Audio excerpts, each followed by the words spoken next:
आता मला कॉफी प्यायची इच्छा झाली आहे, सो मी आता चाललोय आदित्य कोल्ड कॉफीवर. तुम्हाला दाखवूच आम्ही आता. हे बघा आता गाडीतनं उतरलोय मी. हे बघा रुची हॉटेल क्रॉस केलं ना तर डायरेक्ट त्या समोर त्याचं दुकान आहे. हे बघा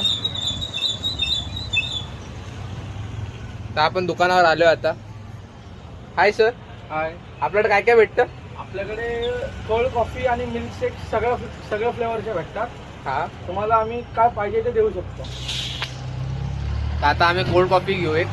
बघू कशी लागते, तुम्हाला सांगू कशी लागते ते. तर आदित्य कोल्ड कॉफीचा आणि बघा मस्त तुम्हाला दुकान दाखवतो मी. हे बघा पेटी मँगो कशी आहे? हा एक नाही मस्त आहे. बऱ्याच दिवसांनी पिताय का तुम्ही? हो. प्या आणि मस्त मला सांगा. ओके.